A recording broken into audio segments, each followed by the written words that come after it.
নমস্কার বন্ধুরা, আমার এই ছোট্ট চ্যানেলে আপনাদের সবাইকে স্বাগত। আমি আজকে আপনাদের একদম সহজভাবে সর্ষে ইলিশ রান্না করে দেখাবো।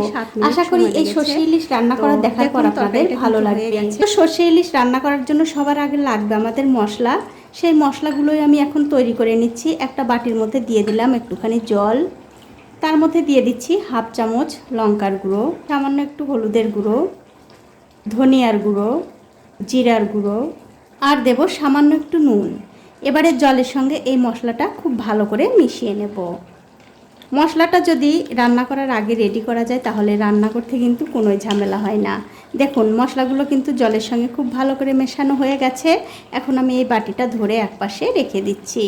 এখন একটা মিক্সিং জারে দিয়ে দিচ্ছি 2-3 চামচ কালো সর্ষে, 1 চামচ পোস্ত যদি আপনাদের ঘরে না থাকে সেক্ষেত্রে আপনারা নাও দিতে পারেন।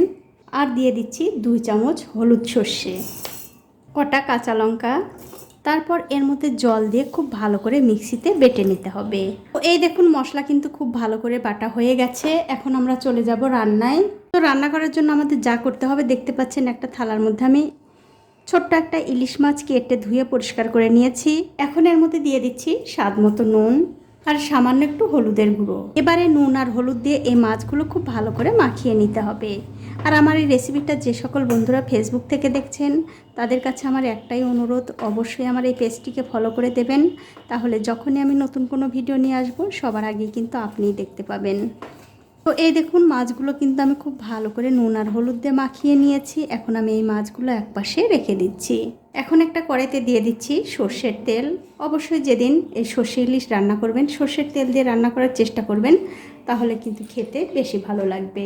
এবারে গ্যাসের ফ্লেমটা বাড়িয়ে দিয়ে এই তেলটা খুব ভালো করে গরম করে নিতে হবে। কিছুক্ষণ পর যখন দেখবেন তেলটা খুব ভালো করে গরম হয়ে গেছে, তখন এর মধ্যে একটা একটা করে মাছ দিয়ে ভালো করে ভেজে নেব।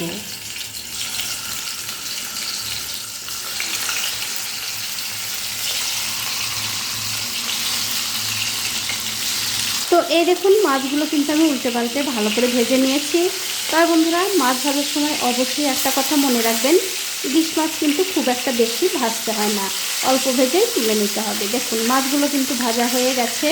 এখন এই মাছগুলো আমি তুলে নিচ্ছি। মাছগুলো তুলে নেবার পর ওই তেলের মধ্যেই ফোড়নের জন্য দিয়ে দিচ্ছি একটা তেজপাতা, শুকনো লঙ্কা আর একটু কালো জিরা। এবারে তেলের সঙ্গে এই ফোড়নগুলো একটু ভালো করে ভেজে নিতে হবে। যখন দেখবেন ফোড়নগুলো ভালো করে ভাজা হয়ে গেছে তখন এর মধ্যে দিয়ে দিতে হবে আগে থেকে করে রাখা সেই মশলাটা। এবারে গ্যাসের ফ্লেমটা মিডিয়ামে রেখে এই মশলাটা তেলের সঙ্গে একটু কষিয়ে নেব। তো এই দেখুন 2 মিনিট সময় ধরে এই মশলা কিন্তু আমি খুব ভালো করে কষিয়ে নিয়েছি। এখন এর মধ্যে দিয়ে দিচ্ছি সর্ষে আর পোস্ত বাটা। তারপর মিক্সির বাটিটা ধুয়ে একটু জলও দিয়ে দিলাম। এবারে সব মশলার সঙ্গে এই সর্ষে বাটা একটু কষিয়ে নিতে হবে। আর আমার এই ছোট্ট চ্যানেলটি যারা সাবস্ক্রাইব করেছেন তাদেরকে অনেক ধন্যবাদ, আর যারা সাবস্ক্রাইব করেননি তাদেরকে সাবস্ক্রাইব করে নেওয়ার অনুরোধ রইল। তো এই দেখুন 2-3 মিনিট সময় ধরে এই সর্ষে কিন্তু আমি খুব ভালো করে কষিয়ে নিয়েছি। এখন এর মধ্যে দিয়ে দিচ্ছি একটু নুন আর গরম জল। নুনটা কিন্তু বন্ধুরা অবশ্যই একটু বুঝে দেবেন, আমার কম হয়েছিল তার জন্য একটু দিয়ে দিলাম। এবারে জলের সঙ্গে এই সর্ষেটা খুব ভালো করে মিশিয়ে দিতে হবে। দেখুন সর্ষে কিন্তু জলের সঙ্গে খুব ভালো করে মিশিয়ে দিয়েছি। এবারে গ্যাসের ফ্লেমটা বাড়িয়ে দিয়ে এই সর্ষে আগে 2 থেকে 3 মিনিট রান্না করে নেব। 2-3 মিনিট পর আমি উপর থেকে ঢাকাটা তুলে নিচ্ছি। তুলে নিয়ে এর মধ্যে দিয়ে দিচ্ছি আগে থেকে ভেজে রাখা সেই মাছগুলো দিয়ে দেওয়ার পর খুবই হালকা হাতে এই ঝোলের সঙ্গে মিশিয়ে দিয়ে আবারও ঢাকা দিয়ে এই তরকারিটা আমি 5 মিনিট রান্না করে নেব। তো 5 মিনিট পর আমি উপর থেকে ঢাকাটা তুলে নিচ্ছি।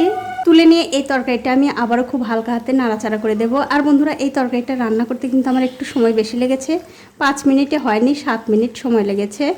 তো দেখুন তরকারিটা কিন্তু হয়ে গেছে। এখন আমি গ্যাসের ফ্লেমটা বন্ধ করে দিয়ে এটা একটু পরিবেশন করে দেখাচ্ছি কেমন হয়েছে। তো বন্ধুরা এইভাবে একদিন হলেও সর্ষে ইলিশ রান্না করে খেয়ে আমাকে কমেন্ট করে জানাতে ভুলবেন না আপনাদের কেমন লাগলো। আজ এই পর্যন্তই, দেখা হবে অন্য কোনো নতুন ভিডিও নিয়ে।